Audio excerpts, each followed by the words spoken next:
Over the past year, Microsoft has gained the title of the king of AI, and it has allowed the company to become the king of all companies, surpassing an over $3 trillion market cap and surpassing Apple as the most valuable stock on the United States stock exchanges.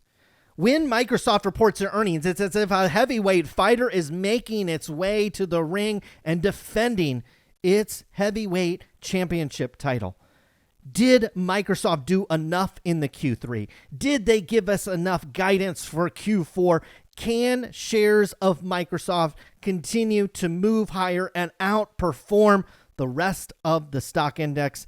We'll have to talk about that and more on today's show. What is going on, investors? Hopefully, guys are doing well out there. The biggest of the baddest is reporting earnings, and that is Microsoft right now. Not Apple, Microsoft. Ticker symbol MSFT. Over the last year, you've seen your shares of Microsoft while you've been hitting golf balls and riding that Peloton. This thing is up 44%. Year to date, though, little chill. Up just 6%. The company reported their Q3 earnings after the bell. Funky fiscal quarter system. We won't mind that with Microsoft since they've been putting up the cheddar. $61.9 billion worth of revenue in the most recent quarter. That was solid 17.1% growth year over year. Beat expectations by about $1 billion. What were the expectations? I tell you what, rewind time back to January 30th of this year when the company reported their earnings. We did one of these videos and we said Microsoft's guidance came in at $60 to $61 billion.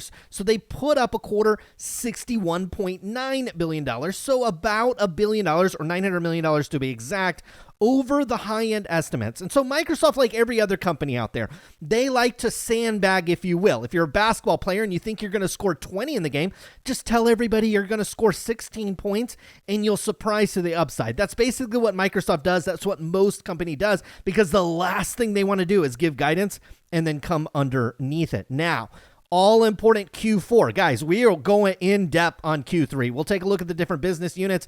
Tell you what, Microsoft's got a few of them these days. Take a look at the revenue, the profit, the cash flows, the balance sheets. Really interesting at Microsoft. We'll also look at the technical perspective, but we've got to start with the Q4 guidance at Microsoft. You got to listen to the conference call. That's why our Microsoft video comes a little later. You wait till 3 p.m. Pacific time, almost on the dot too. They got this thing really timed out well. Tune in right at 3 p.m. Pacific time, 6 p.m. on the East Coast.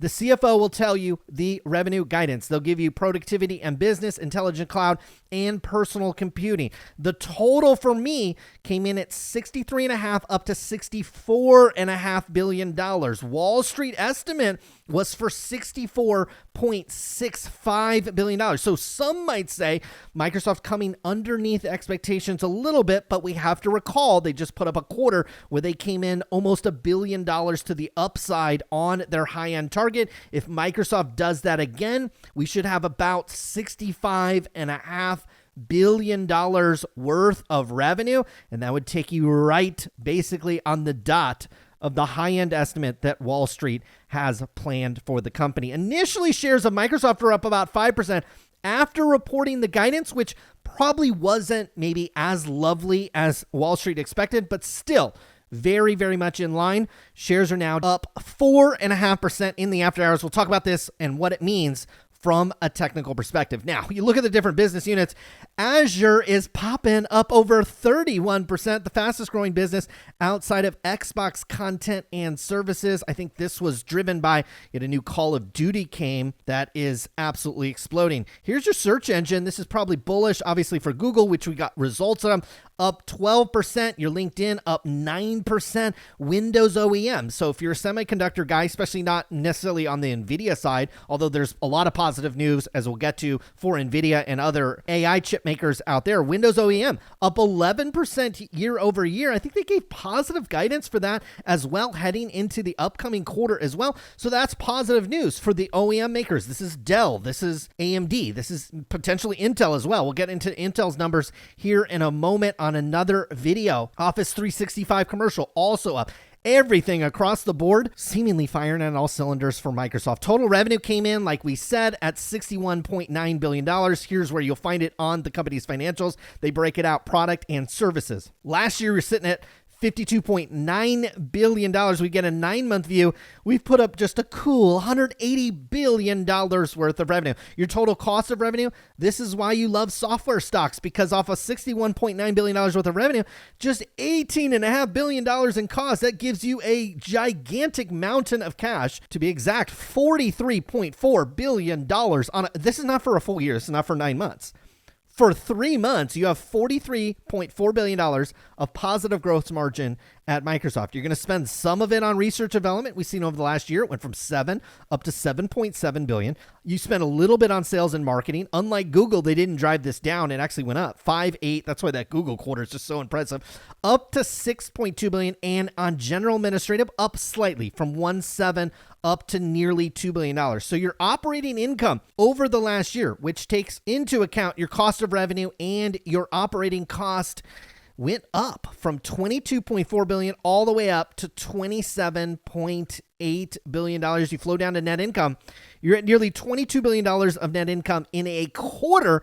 Last year, you were at 18. For the last 9 months, you were on this pace of just printing 20 some odd billion dollars of net income, because for 9 months, you're sitting at $66 billion of net income. Guys, that's not revenue. That's straight net income. Now, over the last year, you've had some cash drain out of Microsoft as they closed on that Microsoft Activision Blizzard deal. That drained a little bit of cash as you went from $111 billion down to $80 billion. They're also investing in AI. Oh, you'll definitely see that when we get down to cash flows. And so that is impacting the company's cash position. But I tell you what, if I'm investing in these companies, I think they all have too much cash sitting on the balance sheet. Let's put it to use. Let's invest it. Let's buy some companies if the regulators allow you to do that. Microsoft's been able to pull it off. Others like Amazon have not. But what they do have is this short-term debt. So they've got this 20.5. So this is due over the next 12 months or so. You'll see this also on cash flow.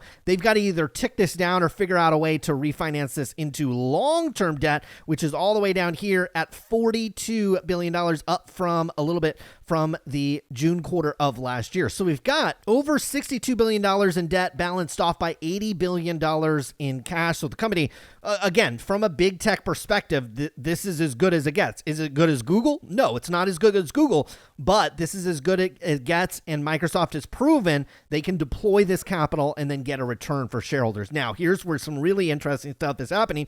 Come down here to your cash flow statement, pull down that $22 billion of net income. You get to add back in a big depreciation number. Last year was just 3.5 all the way up to 6. And if you look for the last 9 months, it's 15.9. So a big quarter of depreciation. You get to add that back in. Stock-based compensation coming in at 2.7. Your net cash provided by your operating activities at Microsoft all the way up to $32 billion.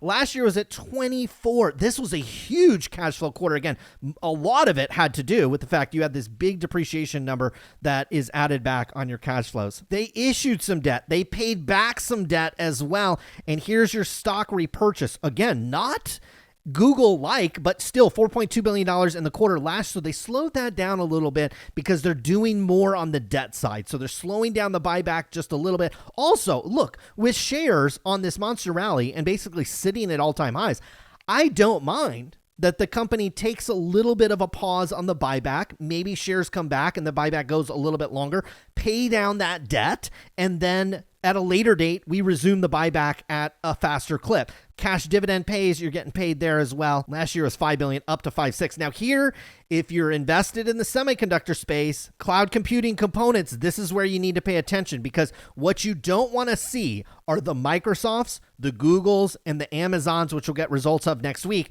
You don't want to see them slow down on cloud spending. In fact, the more they continue to accelerate, obviously that's great for the high end, the top tier chip makers out there, the NVIDIAs, the AMDs, Intel to a certain degree as well. And you're seeing it with Microsoft. Additions to property, plant, and equipment. Look at last year, guys, $6.6 billion. That's a gigantic number. All the way up to $11 billion. So it is accelerating. You see for the last 9 months, $30 billion. They're going to spend $40 billion or more, in fact, a little bit more for this fiscal year. And next fiscal year, they're planning $50 billion on the capex side. So that is incredibly bullish for the semiconductor space, as most of this property, plant, and equipment, not most of it, but a good portion of it, is flowing to the semiconductor industry. And again, we talked about this on the Google video. You've got your top tier guys, but man, they have a lot of component suppliers, and those stocks, in my opinion, haven't run enough to support.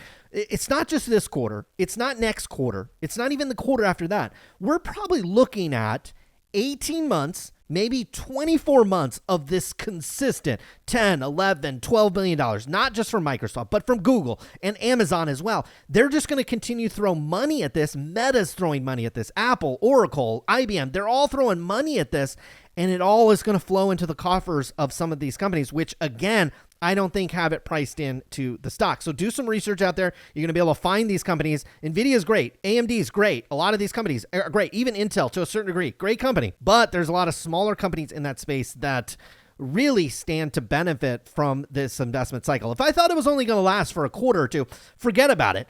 But we're talking probably a year or two of this type of investment, and it is showing up right here on the cash flow. So you see Microsoft, and I really have a huge amount of respect for the CEO and the CFO. Obviously, $32 billion on the top side in cash flow, and you go through about almost $30 billion of it on your financing, paying back debt, buying back shares, paying dividends, and investing back into the company. So your cash over the past quarter went up about $2.3 billion, but over the last 9 months has drained about $15 billion.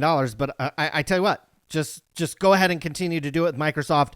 They're well positioned. They've proven themselves, not just more recently, but for decades, that they're able to get the job done. Now we're seeing shares in the after hours popping up about 4.5%, but we've basically gone sideways with Microsoft. Okay, we started right here at $400 per share back in January. We've ticked up as high as about $430 on shares, and we've been trading in this $30 trading range for a while. I don't think this Q4 guidance is enough to make me think we're going to have a Google-like move or even a Meta-like move popping out of the top of this range. It would have to come at a later date, could come through a form of acquisition, could come through something that Microsoft does. So I'm not saying that it can't happen, but you would like to see Microsoft over the next week or two push up back into the 430s. That would be bullish. You wait for kind of a rebound somewhere south of 415 or so. Anytime you get down to that area, you are buying your shares, because not only are you on a longer term trend, but still this trend from December, that is still very much intact. And there's nothing in these financials that says it's going to slow down anytime soon. Folks, that was Microsoft. Will it outpace the broader markets? Sure, I think it will. Will we have another year of 40% gains? Probably not on Microsoft, but you're sitting back and waiting. The huge investment in AI is going to pay off later on, a year, 2 years down the road. AI will pay off for this company, and they are certainly at the forefront of it. Guys, hopefully you enjoyed today's video. We'll be back again on Friday with the Fang Stock Recap Show, where we'll talk more about these earnings. Hopefully you guys enjoyed today's video. See you again soon. Good luck with your investments.